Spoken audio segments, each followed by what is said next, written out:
ஸ்ரீ குருவே நமக. ஸ்ரீ சுக்கிர பகவானே நமக. ஸ்ரீ சுக்கிர பகவானே நமக. ஸ்ரீ சுக்கிர பகவானே நமக. அனைவருக்கும் வணக்கம். பாகம் 61. இன்று காதல் என்ற வரிசையில் ரிஷப லக்னத்துக்கு பார்க்கலாம்.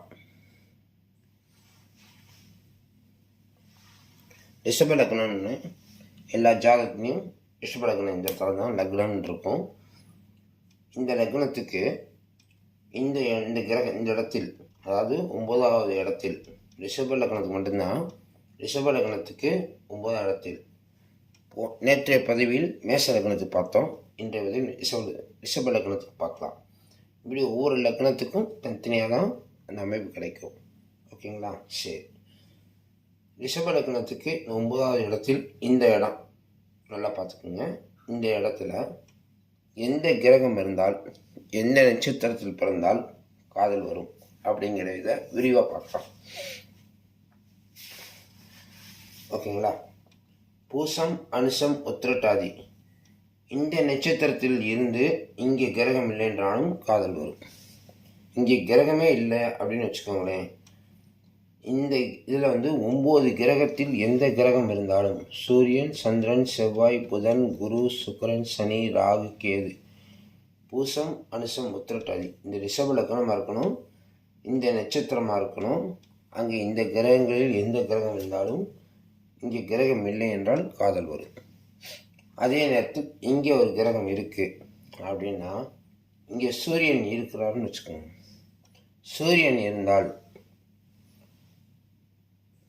கார்த்திகை, உத்திரம், உத்திராட நட்சத்திரம், கார்த்திகை, உத்திரம், உத்திராட நட்சத்திரத்தில் பிறந்து இங்கே சூரியன் இருந்தால் ரிஷப லக்னத்துக்கு காதல் வரும். செவ்வாய் எடுத்துக்கோங்க.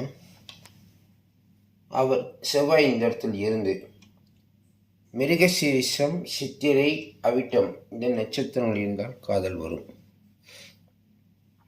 அடுத்ததாக புதன். புதன் இந்த இடத்துல இருக்கிறாரு. நல்லா கவனிக்கணும். நம்ம விரிவான பலன் போகலை, காதல் வருன்றவங்க மட்டும் தான் பார்க்குறோம். ஒரு ஜாதக பலன் பார்த்திங்கன்னா வக்ரம், அஸ்தமனம், நீசம் அதெல்லாம் நிறைய பார்த்துக்கிட்டே போகணும். இப்போ ஜாதகருக்கு காதல் வருமா வராதா அப்படிங்கிற சப்ஜெக்ட் தான் பார்த்துட்ருக்கோம். இங்கே புதன் இருந்தால் ரிஷப லக்னத்துக்கு, இங்கே புதன் இருந்தால் ஆயில்யம், கேட்டை, ரேவதி நட்சத்திரத்தில் பிறந்திருந்தாலும், பூசம், அனுசம், உத்திரட்டாதி நட்சத்திரம் இருந்தாலும் காதல் வரும். அதாவது ரிஷப லக்னத்துக்கு பூசம், அனுசம், உத்திரட்டாதியில் ஒரு நட்சத்திரம் இருந்து இங்கே கிரகம் இல்லை என்றால் காதல் வரும். இங்கே ஒரு கிரகம் இருந்தால் என்ன நட்சத்திரம் பிறந்தால் வரும் அப்படிங்கிறது தான் கான்செப்ட். அடுத்தபடியாக குரு. குரு இங்கே இருக்காருன்னு வச்சுக்கோங்க. புனர்பூசம், விசாகம், பூரட்டாதி நட்சத்திரத்தில் இருந்தாலும் காதல் வரும். இங்கே என்ன கிரகம் இருக்குன்றதை பொறுத்து தான் அங்கே மாறும். சுக்கிரன் இங்கே இருக்கிறாருன்னா பரணி, பூரம், பூராட நட்சத்திரத்தில் பிறந்திருந்தால் காதல் வரும். ஏற்கனவே சனி சொல்லிட்டோம். அதுக்கு அடுத்தபடியாக இப்போ ராகு எடுத்துக்கிடுவோம். ராகு இந்த இடத்துல இருக்கிறாரு. ரிஷப லக்னத்துக்கு ராகு இங்கே இருக்காரு. முழுக்க நம்ம ரிஷப லக்னத்துக்கு மட்டும் தான் பேசுகிறோம். இங்கே கிரகம் என்ன கிரகம் இருக்குங்கிறதுக்கு எந்த நட்சத்திரத்தில் பிறந்தால் காதல் வரும். திருவாதிரை, சுவாதி, சதயம் இந்த நட்சத்திரத்தில் ராகு இந்த இடத்தில் இருந்தால், இந்த நட்சத்திரத்தில் பிறந்திருக்கணும். திருவாதிரை, சுவாதி, சதயத்தில் பிறந்திருக்கணும். இங்கே ராகு இருக்கணும். இருக்கிறவங்களுக்கு காதல் உறுதியாக வரும், 100%. இப்போ நான் சொன்ன கிரகங்கள் இதில் இந்த லக்னமாகவும் இருந்து இந்த கிரகம் அந்த இடத்துல இருந்தால் 100% காதல் வரும். சரி, கேது இருக்குன்னு வச்சுக்கோங்க. அஸ்வினி, மகம் 3 நட்சத்திரம் பிறந்தால் காதல் வரும். இப்போ 9 கிரகத்துக்கு பார்த்துட்டோம். ஓகேங்களா? சந்திரன் மட்டும் நம்ம பார்க்கல. கவனமாக ஒரு நேயர் கேட்பார், எனக்கு அதனால தெரியும். நிறைய நேயர்கள் அந்த கேள்வி கமெண்டில் போடுவாங்க. இந்த நட்சத்திரத்தை நீங்கள் விட்டுட்டீங்க, இந்த கிரகத்தை விட்டுட்டீங்க, அதுக்கு என்னன்னு கேட்பாங்க. அதுக்கு சொல்லிடுறேன். சந்திரன் மட்டும் இதில் கணக்கில் வராது. ஓகேங்களா? எப்போவுமே சந்திரன் கணக்கில் வரும், கொஞ்சம் சுற்றி வரும். இது இந்த இடத்துல என்ன கிரகம், ஏன் சந்திரனை சொல்கிறோம்னா, சந்திரன் இந்த இடத்துல இருந்தார்னா இங்கே உத்திரம், திருவோணம், அவிட்ட நட்சத்திரம் மாறிடும். நம்ம பேசுகிறது அந்த நட்சத்திரத்தில் பிறந்திருக்காரு. அவருக்கு ரோகிணி, அஸ்தம், திருவோணம் நட்சத்திரம் காதல் வரும்னு எப்படி சொல்ல முடியும்னா, கொஞ்சம் சுற்றி வளைச்சி ஜாதகத்தில் என்ன கனெக்டிவிட்டி கொடுத்து பார்க்கணும். ஓகேங்களா? சந்திரன் இருந்தாலும் காதல் வரும் இல்லைன்னு சொல்லலை. எந்த இடத்துல இருந்தாலும் சந்திரன் இருந்தாலும் காதல் வரும். ஆனால் கனெக்டிவிட்டி வேகமாக வர்றதுக்கு ஒரு வழிமுறைகள். இந்த லக்னத்துக்கு இந்த இடத்துல எந்த கிரகம் இருந்தாலும் காதல் வரும். அதுதான்.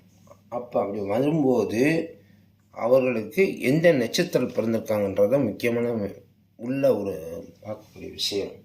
ஓகேங்களா? மேலும் இன்னும் தடவை சொல்லிடலாம்.